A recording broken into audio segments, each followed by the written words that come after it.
Bueno, me pondré por este lado porque parece que está un poquito vacío el auditorio. Muchísimas gracias por estar acá. Primero que todo, también agradecer a PRF por darnos la oportunidad de compartir con ustedes algunas de las cosas que estamos haciendo. Esta charla es una charla que hemos estado dando desde hace aproximadamente 2 años en los diferentes foros a nivel internacional del café, particularmente en las ferias del café especial que tiene la SCA, y se han dado en países como Italia, Estados Unidos, en Japón, en Corea, en Taiwán, en Indonesia, y afortunadamente pues es la primera vez que la vamos a dar aquí en Colombia. Y tratamos sobre un tópico muy fuerte que está de moda, pero que también es un tópico muy controversial. Y es sobre el uso de microorganismos potencialmente invasores para la fermentación de cafés. Entonces, nosotros como ecólogos, yo soy ecólogo, soy microbiólogo y soy botánico y he trabajado mucho tiempo con microorganismos en la fermentación del café y también en otras aplicaciones de la ciencia. Como ecólogo, nosotros sabemos muy bien que la ciencia ha demostrado que las especies cuando se introducen a otros ecosistemas pueden causar estragos muy fuertes a nivel ecológico. Y hoy vamos a hablar un poquito sobre eso. ¿Qué es lo que estamos haciendo y para dónde vamos? Como hemos visto durante la última década, el procesamiento del café nos ha ayudado a nosotros a revolucionar cómo producimos café, cómo tomamos café y cómo nosotros hacemos el mercadeo del café. Es una herramienta extremadamente poderosa para nosotros porque el café durante casi 2 siglos que se ha producido no ha tenido innovación. Entonces, cuando nosotros empezamos más o menos hace unos 15 años, aquí en Latinoamérica en particular, a adoptar formas de fermentación que tenían en África o que tenían en Brasil, por ejemplo, y empezamos nosotros a ponerlas dentro de nuestras fincas y a mirar qué pasa, empezamos a encontrar cosas muy nuevas. Y empezamos a encontrar, por un lado, quizás resistencia inicialmente del mercado. Yo me acuerdo que en el año 2007, cuando empezamos a mercadear naturales de Colombia, nos decían, no, ¿ustedes qué están haciendo? ¿Cómo así que un natural colombiano? Los colombianos no pueden hacer natural. Devuélvase a hacer los lavados. Sin embargo, hoy en día vemos que los naturales colombianos nos ofrecen una riqueza impresionante de perfiles de catación y formas diferentes de utilizar café y nuevas rutas de comercialización. Entonces, cuando empezamos a mirar este tipo de procesos, vemos que con el tiempo y particularmente en los últimos 5 años hemos visto una gran innovación. Inclusive a pesar de la pandemia ha habido momentos de innovación donde tenemos muchos científicos y muchos cafeicultores motivados a innovar en ciencia pero también en procesamiento. Eso ha llevado entonces unos cambios donde los baristas, los traders, los tostadores han empezado a decir, venga, yo quiero este tipo de café y no aquel. ¿Por qué no hacemos esto? ¿Por qué no hacemos aquello? Tráigame un café que sea más frutal, tráigame un café que tenga más cuerpo, tráigame un café que sea más funky, etcétera, etcétera, ¿cierto? Entonces hemos visto esos cambios llegan muy rápido y básicamente se ven en nuevos perfiles. Y todo este entusiasmo pues cambia poco a poco y más que un entusiasmo se vuelve un frenesí colectivo de la industria, donde estamos todos pendientes de cuál es el nuevo sabor. ¿Cuál es el nuevo sabor? ¿Qué es lo nuevo que me traes? Nada es suficiente. Entonces, las herramientas de mercadeo se están divorciando un poco de lo que en realidad podemos hacer en una finca para conocer más sobre el proceso de fermentación. Sin embargo, vemos hoy en día que la principal herramienta de comercialización y de marketing es el proceso. ¿Sí? Entonces, pues recibimos como productores una presión muy fuerte del medio ambiente para procesar de maneras diferentes y de maneras nuevas y empieza a abrirse mercado para un montón de cosas nuevas como por ejemplo la introducción de levaduras que vienen del vino, la introducción de las levaduras que vienen de la cerveza, los hongos que vienen de los quesos, los hongos que vienen de las cosas que se hacen con soya, y todos nos dicen, trate esto, trate aquello. Pero ¿qué viene detrás de eso? ¿Qué viene detrás de eso? Viene un nuevo conocimiento en fermentación. Es lo que nos dicen, ¿cierto? Sí, estamos conociendo muchas cosas de la fermentación, y la fermentación se vuelve entonces el punto más crucial en el procesamiento. Y hoy en día el que no sepa de fermentación está llevado del carajo. Tenemos que aprender y estamos presionados para hacerlo. Y ya no solamente hacemos unos naturales simple o unos honey simple o unos lavados simple, no, nos piden que hagamos unas fermentaciones marcianas para que podamos tener que contar y poner en un papel para poderlo vender. Cuando nosotros hacemos fermentación, y aquí viene el proceso de innovación, nosotros vemos que en el proceso de innovación pues hemos aprendido cosas elementales de otras industrias y las cosas que nosotros mismos vamos aprendiendo. Primero, que por ejemplo tenemos unas condiciones que regulan la fermentación. Unas de las condiciones son, por ejemplo, el oxígeno. ¿Qué pasa cuando nosotros fermentamos en presencia o en ausencia de oxígeno? ¿Cuáles son los perfiles de tasa que tenemos? ¿Qué pasa cuando hacemos fermentaciones donde combinamos ambientes donde hay oxígeno y donde no hay oxígeno, etcétera, etcétera? Empezamos a ver que hay unos cambios muy interesantes en la tasa. Pero todo eso se da porque nosotros estamos cambiando las poblaciones de microorganismos que viven dentro de esa masa de café.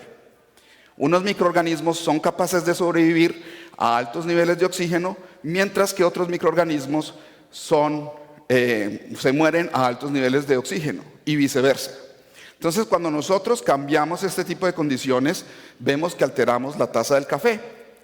Entonces, hemos visto que las condiciones para fermentar en o sin oxígeno, pues también van a traer ciertos tipos de características al café que implica que van a tener adeptos. Entonces hay gente que dice, yo solamente tomo cafés anaeróbicos. O no, a mí me gustan los lavados clásicos porque a mí no me gustan los anaeróbicos. O hay los que dicen, no, a mí tráigame una quíntuple fermentación porque es que la triple ya no me gusta. ¿Cierto? Pero ¿qué significa todo eso? Vamos a mirar un poco en términos de las poblaciones de microorganismos. Al igual que con el oxígeno, la temperatura, el pH, la presión, son factores que regulan las condiciones en las cuales se da esa fermentación, y haciendo variaciones en todos estos aspectos nosotros podemos tener resultados diferentes que son muy excitantes en realidad. ¿Qué más tenemos? Contaminantes. Dependiendo del agua que nosotros estemos trabajando, pues vamos a tener unos cafés que pueden dar mejor o peor dependiendo de qué tiene el agua, si tiene contaminantes o no. Nutrientes. Cuando hacemos una fermentación y no hay nutrientes suficientes, ¿podemos producir un buen café o no? Hay que echarle nutrientes para poder tener una mejor fermentación. Son cosas de las que empezamos a entender y aprender. Y finalmente llegamos a este que es el inóculo. ¿Y qué es el inóculo? El inóculo es básicamente la población inicial de microorganismos que le echamos a la masa de café para que empiece a hacer esa fermentación. Nosotros cuando hacemos una fermentación normal en nuestras fincas siempre tenemos un inóculo. Ese inóculo es un inóculo que está formado por una cantidad muy grande de diferentes tipos de microorganismos. Y aquí hay una demonización desde mi punto de vista de las fermentaciones naturales o silvestres, porque cuando nosotros tenemos muchos de esos microorganismos, sí, algunos serán malos, pero también tenemos muy buenos, pero generalmente tenemos cafés que son muy complejos. Entonces, si nosotros aprendemos un poco más sobre las fermentaciones silvestres, es posible que podamos tener cafés complejos donde cada uno de los microorganismos nos ayuda a producir algo diferente y empezamos a tener una estructura del café muy buena. Entonces, desde el punto de vista técnico, una fermentación silvestre no necesariamente es mala. Pero hay una cosa que nos dicen que va en contra de esto, y es que si usted hace una fermentación silvestre, usted nunca va a poder producir el mismo café. Y usted necesita replicabilidad. ¿Por qué? Porque el mercado quiere replicabilidad. Y yo digo, ¿será que eso es verdad? Porque una de las cosas que nos caracteriza a los amantes del café y del café especial es que siempre estamos muy atentos a cuál va a ser el nuevo café. Y cuando probamos 3 o 4 veces el mismo café, pues queremos algo un poquito diferente, ¿cierto? Y nos pasa más y nos alegramos más cuando ese café es de la finca de nosotros. Entonces, tenemos ahí una cosa que nos hablan mucho y es sobre la replicabilidad y la consistencia entre los diferentes lotes de café y si eso es mercadeable o no. Y es uno de los argumentos para demonizar entonces las fermentaciones silvestres, que no deberían ser así porque son la expresión del terroir como tal. Dentro de todo esto entonces nos dicen, usen, por ejemplo, levaduras comerciales. Porque una levadura comercial a usted le va a dar siempre el mismo sabor. Y eso no lo prometen y eso no lo venden. Pero es cierto. Vamos a mirar al final algo sobre la investigación que nos trae si eso es de verdad o no. Y cuando se da el cuestionamiento, pero espérese, ¿por qué vamos a aplicar esas levaduras en nuestras fincas? ¿Qué va a pasar con las levaduras que tenemos nosotros? ¿Van a competir? ¿No van a competir? Nos dicen, mire, me acuerdo mucho en Estados Unidos y esa pregunta a una persona que estaba en la posición en la que estoy yo y me dice, el hombre siempre ha ido con el pan debajo del brazo y el vino en la otra mano y nunca ha pasado nada. Los microorganismos no le hacen nada al medio ambiente. Y se acabó la conferencia y en eso quedamos, pero yo pienso que es la misma retórica que utiliza mucho la industria de nosotros, que hay que empezar a decir, venga, espérese un momentico, estudiemos un poquito qué pasa. Entonces, a manera de información, vamos a hablar un poquito aquí de qué son las especies invasoras. Una especie invasora es una especie que no está presente en un lugar particular, que generalmente por actividad comercial humana la traemos, la ponemos allí y esa especie empieza a reproducirse. Cuando esa especie está en medio ambiente natural, tiene unos predadores y tiene unos competidores que la regulan. Pero cuando llega a un ambiente nuevo, generalmente no hay predadores y no hay quien la regule y puede entonces empezar a adueñarse del territorio y empezar a excluir especies locales. Entonces, hoy en día resulta que, por ejemplo, en ecosistemas terrestres, la pérdida del hábitat es la principal causa de extinción en el mundo. Y en ecosistemas marinos, la sobreexplotación es la principal causa de extinción en ecosistemas marinos. Sin embargo, la principal causa de extinción a nivel global, donde se combinan los dos, es la introducción de especies invasoras. Ahora, ¿son todas las especies que traigamos invasoras? No, todas las especies introducidas no son invasoras. La ciencia dice que más o menos 1 de cada 10 puede tornarse como invasora, pero el problema es que esa que se torna invasora causa estragos muy fuertes. Y eso es lo que nosotros vemos como científicos y que se ha traducido en muchas de las regulaciones fitosanitarias en nuestros países. Vaya, lleve usted un microorganismo pues a Australia a ver si lo dejan meter. No es que yo vengo con este microorganismo para echarle a los capitales de Australia. No, no se puede. Pero nos están haciendo eso a estos ecosistemas tropicales, que son ecosistemas muy débiles por demás. Ya vamos a explicar por qué. ¿Por qué son muy difíciles de entender? Nosotros entendemos que la mayor causa de extinción es debido a las especies invasoras, pero especies superiores, es decir, de plantas o animales, porque esas son las que vemos. Pero las plantas y los animales están en la parte superior del ecosistema.